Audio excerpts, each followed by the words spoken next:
حالات صحابہ کرام علیہم الرضوان کے درمیان جو باہمی اختلاف کا آغاز ہوتا ہے اس کی چند بنیادیں تھیں۔ ایک تو یہ کہ ایک صحابی نے کسی قضیے میں آپ علیہ السلام کا کوئی فیصلہ یا ارشاد سنا مگر دوسرے نے نہیں سنا اور اپنے اجتہاد سے کام لیا، جس کی چند صورتیں پیش آئیں۔ ایک یہ کہ وہ اجتہاد حدیث نبوی کے مطابق نکلا۔ اس کی مثال وہ واقعہ ہے جو امام نسائی نے بیان کیا ہے کہ حضرت عبداللہ بن مسعود رضی اللہ تعالی عنہ سے ایک عورت کے بارے میں استفسار کیا گیا جس کا خاوند فوت ہو گیا تھا اور اس کا مہر مقرر نہیں ہوا تھا۔ آپ نے جواب دیا کہ ایسے معاملے میں رسول اللہ صلی اللہ علیہ وآلہ وسلم کا کوئی فیصلہ مجھے معلوم نہیں۔ لوگ 1 ماہ تک ان کے ہاں آتے رہے اور اصرار کرتے رہے، آخر انہوں نے اجتہاد کر کے یہ فیصلہ کیا کہ اس عورت کو مہر مثل ملنا چاہیے، نہ کم نہ زیادہ، نیز اسے عدت گزارنا ہوگی اور شوہر کی وراثت سے حصہ بھی پائے گی۔ یہ سن کر حضرت معقل بن یسار کھڑے ہوئے اور انہوں نے بطور شہادت فرمایا کہ رسول اللہ صلی اللہ تعالی علیہ وآلہ وسلم نے ہمارے قبیلہ کی ایک عورت کے بارے میں ایسا ہی فیصلہ فرمایا۔ اس گواہی کے سبب حضرت ابن مسعود رضی اللہ تعالیٰ عنہ کو اتنی خوشی ہوئی کہ بقول ان کے مشرف اسلام ہونے کے بعد اب تک ایسی خوشی حاصل نہ ہوئی تھی۔ دوسرا واقعہ یہ ہے کہ 2 صحابیوں میں کسی مسئلہ کے متعلق بحث ہوتی اور اس ضمن میں کوئی ایسی حدیث سامنے آ جاتی جس کی صحت کا ظن غالب ہوتا، چنانچہ صحابی اپنے اجتہاد سے رجوع کر کے سنی ہوئی حدیث کو اختیار کر لیتا۔ مثلاً وہ حدیث جس کو ائمہ حدیث نے بیان کیا ہے کہ حضرت ابو ہریرہ رضی اللہ تعالی عنہ کا خیال تھا کہ جو شخص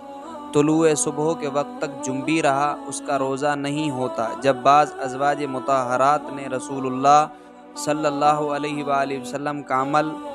ان کے خیال کے خلاف بیان کیا تو حضرت ابو ہریرہ نے اپنے طرز فکر سے رجوع کر لیا۔ سوم یہ کہ اگر ایک صحابی کو کوئی حدیث پہنچتی مگر اس کی صحت کا گمان غالب نہ ہوتا تو وہ صحابی اپنا اجتہاد ترک نہ کرتا اور اس روایت کو نادرست قرار دے دیتا۔ اس کی مثال فاطمہ بنت قیس کی وہ حدیث ہے جسے اصحاب اصول نے اپنی کتابوں میں درج کیا ہے کہ فاطمہ بنت قیس نے حضرت عمر بن خطاب رضی اللہ تعالیٰ عنہ کے روبرو آ کر کہا، مجھ کو 3 طلاقیں دی گئی تھیں۔ رسول اللہ علیہ السلام نے فرمایا لا سکنا ولا نفقہ۔ حضرت عمر رضی اللہ تعالیٰ عنہ نے اس کا بیان ماننے سے انکار کر دیا اور کہا کہ ہم ایک عورت کے قول کے سبب کتاب اللہ کو نہیں چھوڑ سکتے، خبر نہیں کہ وہ سچی ہے یا جھوٹی۔ 3 طلاقیں پانے والی کو نفقہ بھی ملنا چاہیے اور رہائش بھی۔ نیز انہی فاطمہ کے قول کو سن کر حضرت عائشہ رضی اللہ تعالی عنہا نے فرمایا کہ فاطمہ بنت قیس کو کیا ہو گیا ہے کہ وہ اللہ کا خوف نہیں کرتی اور کہتی ہے لا سکنا ولا نفقہ۔ اس کی ایک مثال شیخین کی یہ روایت ہے کہ حضرت عمر بن خطاب کا خیال تھا کہ اگر جنبی کو غسل کے لیے پانی نہ ملے تو وہ تیمم سے پاکی حاصل نہیں کر سکتا، لیکن جب حضرت عمار بن یاسر نے بیان کیا کہ وہ ایک مرتبہ رسول اللہ علیہ السلام کے ہم سفر تھے اور مجھے غسل کی حاجت ہو گئی لیکن پانی نہ مل سکا، انہوں نے مٹی میں لوٹ پوٹ لگائی اور رسول اللہ علیہ السلام سے اپنے اس عمل کا تذکرہ کیا تو رسول اللہ علیہ السلام نے فرمایا کہ تم کو صرف اتنا کر لینا کافی تھا۔ آپ نے اپنے دونوں ہاتھ زمین پر مارے اور اپنے چہرہ مبارک اور ہاتھوں پر مسح کیا۔ حضرت عمر نے عمار بن یاسر کے اس بیان کو تسلیم نہیں کیا اور کوئی غیر واضح ضعف کے سبب جو ان کو اس روایت میں نظر آیا ان کے نزدیک یہ روایت دلیل نہ ٹھہری، اگرچہ بعد کے طبقہ میں یہ حدیث دوسرے بکثرت طریقوں سے مشہور ہو گئی۔ اس کے ضعیف ہونے کا وہم ماند پڑ گیا اور لوگ اس پر عمل پیرا ہو گئے۔ اختلاف کا ایک سبب یہ بھی ہو سکتا ہے کہ صحابی تک سرے سے کوئی حدیث پہنچی ہی نہ ہو۔ مثلاً امام مسلم کی یہ روایت کہ حضرت عبداللہ بن عمر عورتوں کو یہ حکم دیتے تھے کہ وہ جب غسل کریں تو اپنے سر کے بال کھول لیں۔ جب حضرت عائشہ صدیقہ رضی اللہ تعالی عنہا نے یہ سنا تو فرمایا تعجب ہے کہ ابن عمر عورتوں کو بال کھولنے کا حکم دیتے ہیں، وہ یہ کیوں نہیں کہتے کہ عورتیں اپنے سر ہی منڈا لیں؟ حالانکہ میں اور رسول اللہ صلی اللہ تعالی علیہ وآلہ وسلم ایک ہی برتن سے غسل کرتے اور میں اس کے سوا کچھ نہ کرتی کہ اپنے بالوں پر 3 بار پانی بہا لیتی اور بال کھولتی نہیں تھی۔ ایک اور مثال ہے جس کا ذکر امام زہری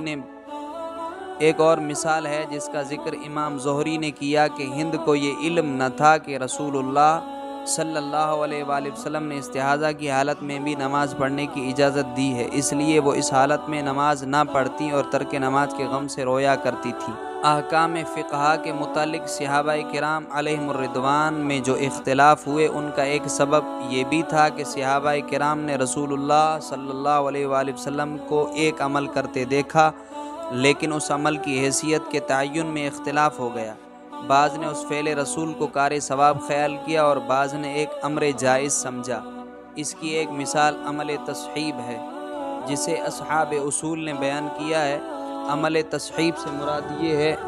کہ رسول اللہ صلی اللہ علیہ وآلہ وسلم سفر حج کے دوران ابطح کی وادی میں فروکش ہوئے۔ اب آپ کا وہاں پر اترنا حضرت ابو ہریرہ اور حضرت ابن عمر کے نزدیک تو یہ کار ثواب تھا، لہٰذا انہوں نے اسے حج کی سنتوں میں شمار کیا، مگر حضرت عائشہ اور حضرت ابن عباس رضی اللہ تعالی عنہما کے نزدیک وہاں پر اترنا محض ایک اتفاقی امر تھا، نہ کہ کسی ثواب کے طور پر۔ ایک اور مثال یہ ہے کہ جمہور کے نزدیک طواف میں رمل یعنی اکڑ کر چلنا سنت ہے، اور ابن عباس کا مسلک یہ ہے کہ نبی پاک صلی اللہ علیہ وآلہ وسلم نے فعل رمل ایک وقتی ضرورت کے تحت اتفاقیہ کیا تھا، یعنی مشرکین مکہ کا یہ طعن کہ مسلمانوں کو مدینہ کے بخار نے کمزور کر ڈالا ہے، بئی سبب رسول اللہ صلی اللہ علیہ وآلہ وسلم نے مسلمانوں کو اکڑ کر چلنے کا حکم دیا، ورنہ یہ عمل حج کی سنت سے نہیں ہے۔ ایک اور اختلاف جو کسی واقعہ کی تعبیر میں وہم یعنی غلط فہمی کی وجہ ہو سکتا ہے، اس کی مثال یہ ہے کہ رسول اللہ صلی اللہ علیہ وآلہ وسلم نے حج کیا اور لوگوں نے آپ کو حج کرتے دیکھا۔ بعض نے کہا آپ متمتع تھے یعنی حج تمتع ادا کر رہے تھے، اور بعض نے کہا آپ قارن تھے یعنی حج قران ادا کر رہے تھے، اور بعض اس طرف گئے کہ آپ مفرد یعنی حج افراد ادا کر رہے تھے۔ ایک اور مثال حضرت سعید بن جبیر کی وہ روایت ہے جسے ابو داود نے نقل کیا ہے۔ وہ کہتے ہیں کہ میں یعنی سعید بن جبیر نے عبداللہ بن عباس سے کہا کہ اے ابو العباس، مجھے تعجب ہے کہ رسول اللہ صلی اللہ تعالی علیہ وآلہ وسلم نے جو تلبیہ فرمایا اس کے متعلق اصحاب رسول صلی اللہ علیہ وآلہ وسلم میں وقت تلبیہ کے تعین میں اختلاف ہے۔ تو حضرت ابن عباس نے کہا میں اس کی بابت سب سے زیادہ جانتا ہوں، اصل بات یہ ہے کہ رسول اللہ صلی اللہ علیہ وآلہ وسلم نے ایک حج کیا، اسی لیے صحابہ میں اس کی تفصیلات کے متعلق قدرتی طور پر اختلاف ہو گیا۔ واقعہ یہ ہے کہ رسول اللہ صلی اللہ علیہ وآلہ وسلم حج کی خاطر مدینہ سے چلے، جب مسجد ذی الحلیفہ میں 2 رکعت نماز ادا فرمائی تو وہیں حج کا احرام باندھا اور نماز سے فارغ ہوتے ہی الفاظ تلبیہ ادا کرنا شروع کر دیے۔ اس تلبیہ کی آواز جن لوگوں کے کانوں تک پہنچی انہوں نے اسے حفظ کر لیا۔ پھر آپ اونٹنی پر سوار ہو گئے۔ جب اونٹنی آپ کو لے کر چلی تو پھر آپ صلی اللہ علیہ وآلہ وسلم نے تلبیہ کہا، اور اس تلبیہ کو بھی بعض لوگوں نے سنا۔ بات یہ ہے کہ لوگ مختلف گروہوں کی شکل میں خدمت نبوی میں آئے تھے، اسی لیے جب ایک گروہ نے اونٹنی کے روانہ ہوتے وقت آپ کے تلبیہ کو سنا تو انہوں نے سمجھا کہ رسول اللہ صلی اللہ علیہ وآلہ وسلم نے تلبیہ صرف اس وقت کہا جب اونٹنی آپ کو لے چلی۔ پھر رسول اللہ صلی اللہ علیہ وآلہ وسلم آگے بڑھے، پس جب بیدا کی بلندی پر چڑھے تو تلبیہ کہا۔ اسے بھی کچھ لوگوں نے سنا، انہوں نے یہ سمجھا کہ آپ نے تلبیہ صرف اس وقت کہا جب آپ بیدا کی بلندی پر چڑھ رہے تھے، حالانکہ بخدا آپ نے اپنی جائے نماز پر حج کی نیت کر لی تھی اور تلبیہ کہا یعنی الفاظ تلبیہ ادا فرمائے۔ پھر جب اونٹنی آپ کو لے چلی تو تلبیہ کہا، اور جب بیدا کی بلندی پر چڑھے تو بھی تلبیہ کہا۔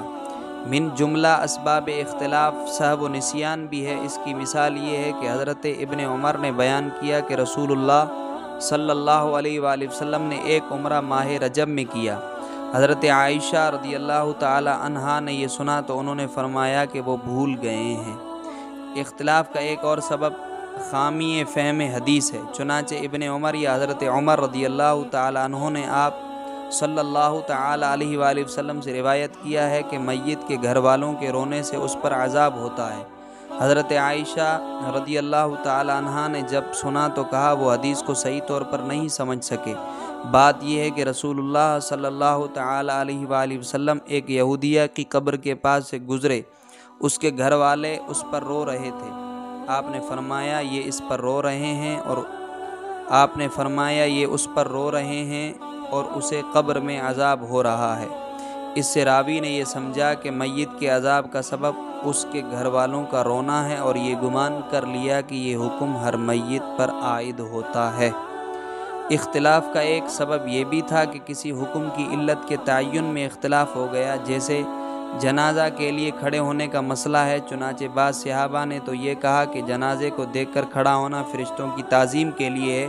جو جنازہ کے ساتھ ہوتے ہیں۔ یہ حکم عام ہوا کہ میت کافر کی ہو یا مسلمان کی۔ بعض نے کہا کہ موت کے ہول کے سبب۔ ان دونوں صورتوں میں عمومیت حکم پیش نظر ہے، لیکن حضرت حسن بن علی رضی اللہ تعالی عنہما نے کہا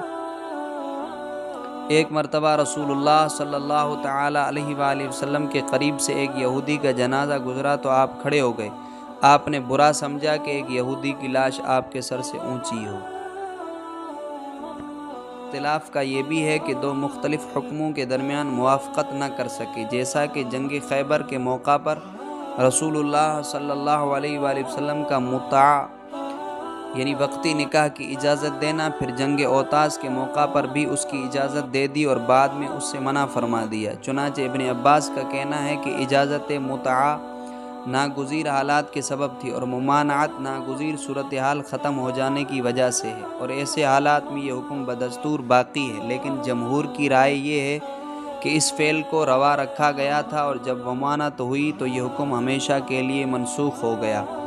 اس کی ایک اور مثال یہ ہے کہ رسول اللہ صلی اللہ تعالی علیہ وآلہ وسلم نے استنجا کے وقت قبلہ رو ہونے سے منع فرمایا ہے۔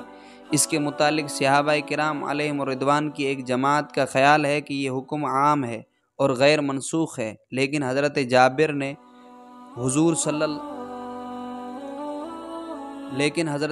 رضی اللہ تعالی عنہ نے حضور صلی اللہ تعالی علیہ وآلہ وسلم کو وفات سے 1 سال قبل قبلہ رو پیشاب کرتے دیکھا، اس لیے ان کا خیال ہے کہ آپ کے اس فعل سے پہلی ممانعت منسوخ ہو گئی، اور ابن عمر نے حضور صلی اللہ تعالی علیہ وآلہ وسلم کو قبلہ کی طرف پشت اور شام کی طرف منہ کر کے قضاء حاجت کرتے دیکھا، لہذا آپ نے بھی سابقۃ الذکر حکم کی تردید کی۔ بعض اصحاب نے دونوں روایتوں میں مطابقت کرنے کی کوشش کی، چنانچہ شعبی وغیرہ اس طرف گئے ہیں کہ ممانعت کا تعلق صحرا یعنی کھلے میدان سے ہے، لہٰذا اگر آدمی بیت الخلاء میں ہو تو قبلہ کی طرف رخ ہونے یا پشت ہونے میں کوئی حرج نہیں، اور کچھ لوگ اس طرف گئے ہیں کہ حضور صلی اللہ تعالی علیہ وآلہ وسلم کا فرمان جس میں ممانعت ہے قائم و ثابت ہے، جس کا حکم عام ہے اور فعل نبی صلی اللہ تعالی علیہ وآلہ وسلم کے ساتھ خاص ہے۔ اس لیے فعل رسول قول رسول کا نہ تو ناسخ ہوگا اور نہ قول کو بعض مقامات کے ساتھ مخصوص کرنے والا۔ الغرض صحابہ کرام علیہم الرضوان کے مذاہب مختلف ہو گئے، اور ان میں سے تابعین نے جس میں سہولت دیکھی اختیار کر لیا، پس رسول اللہ صلی اللہ تعالی علیہ وآلہ وسلم کے ارشادات اور صحابہ کے طریقہ کار سے جو کچھ جس نے سنا اسے یاد کر لیا، اس کے پابند رہے، اور حتی المقدور ان میں باہمی مطابقت کی اور بعض اقوال کو بعض پر ترجیح دی، اور ایسا بھی ہوا کہ ان کے نزدیک بعض اقوال اگرچہ وہ کبار صحابہ سے مروی تھے کمزور قرار پائے، جیسا کہ جنبی کے تیمم کرنے کے متعلق حضرت عمر اور ابن مسعود سے ان کا جو مسلک منقول ہے وہ کمزور پڑ گیا، اور عمار اور عمران بن حسین وغیرہ سے مروی احادیث پر عمل عام ہو گیا، اور اس طرح علماء تابعین میں سے ہر عالم کا اپنی اپنی توجیہ کے مطابق علیحدہ علیحدہ مسلک ہو گیا، اور اس طرح ہر علاقے میں ایک امام بن گیا، جیسے سعید بن المسیب اور سالم بن عبداللہ بن عمر، ان کے بعد زہری اور قاضی یحییٰ بن سعید اور ربیعہ بن ابی عبد الرحمن مدینہ میں، عطا بن ابی رباح مکہ میں، اور ابراہیم نخعی اور شعبی کوفہ میں، حسن بصری بصرہ میں، طاؤس بن کیسان یمن میں، مکحول شام میں امام بنے۔ پھر اللہ نے کچھ دلوں کو ان علماء تابعین کے علوم کا پیاسا یعنی مشتاق بنا دیا، اور وہ ان علوم کی تحصیل کی طرف راغب ہوئے، اور انہوں نے ان علماء سے حدیث، صحابہ کے فتاوے اور ان کے اقوال، نیز ان علماء تابعین کے اپنے مسالک اور تحقیقات کو جمع کیا۔ مستفتیوں نے ان سے فتوے پوچھے اور انہیں بے شمار مسائل سے سابقہ پڑھا، اور بہت سے معاملات اور فیصلے ان کے روبرو پیش ہوئے۔ سعید بن المسیب اور ابراہیم نخعی اور ان جیسے کبار علماء تابعین نے فقہ کے ابواب جمع کیے، اور ان کے پاس ہر باب میں کچھ اصول تھے جو انہوں نے سلف سے حاصل کیے تھے۔ اس سلسلہ میں سعید بن المسیب اور ان کے ہم خیال اصحاب کی رائے یہ تھی کہ حرمین شریفین کے رہنے والے تفقہ میں سب سے اعلیٰ مقام رکھتے ہیں، اور ان کے مسلک کی بنیاد حضرت عمر، حضرت عثمان غنی کے فتاویٰ اور ان کے فیصلے، اور عبداللہ بن عمر، حضرت عائشہ اور حضرت ابن عباس کے فتاویٰ اور مدینہ کے قاضیوں کے فیصلوں پر تھی۔ پھر جہاں تک اللہ نے ان کو توفیق دی، انہوں نے ان فتووں کو جمع کیا، اور انہوں نے گہری نظر سے جائزہ لیا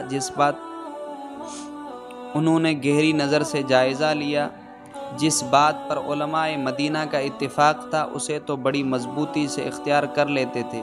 اور جس امر کے بارے میں اختلاف تھا اس میں سے جو زیادہ قوی اور قابل ترجیح ہوتا اسے لے لیتے،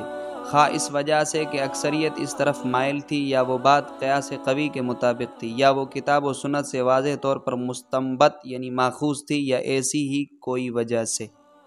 اور جہاں ان لوگوں نے کسی مسئلہ کا سلف سے ماخوذ جواب نہ پایا، ان کے سلف کے کلام سے استنباط کیا، اشارتاً و اقتضاً کلام کی جستجو کی، اور اس طرح ان کے ہاں ہر باب میں بہت سے مسائل جمع ہو گئے۔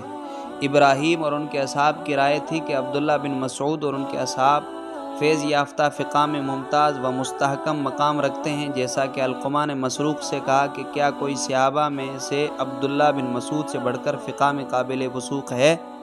نیز امام اعظم ابو حنیفہ نے بھی اوزاعی سے کہا کہ ابراہیم نخعی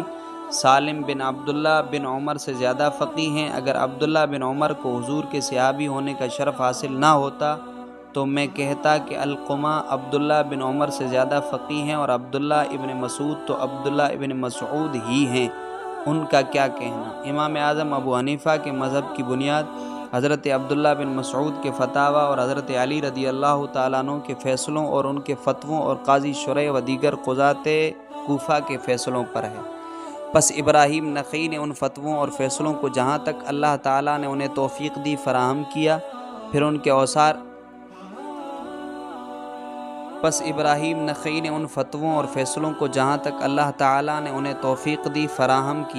کے آثار کے بارے میں وہی طرز اختیار کیا جو اہل مدینہ نے وہاں کے باشندوں کے آثار کے بارے میں اختیار کیا، اور اسی طرح استنباط کیا جیسا کہ انہوں نے استنباط کیا۔ پس ان کے پاس ہر مسئلہ میں فقہ کے ابواب مدون ہو گئے۔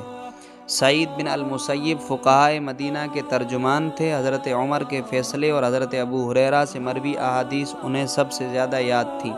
اسی طرح ابراہیم نخعی فقہائے کوفہ کے ترجمان تھے، اس لیے جب یہ دونوں کسی مسئلہ پر بات کرتے اسے کسی کی طرف منسوب نہ کرتے، تاہم وہ اکثر اوقات سلف سے کسی کی طرف ضرور منسوب ہوتی، چاہے صریحاً ہو یا اشارتاً،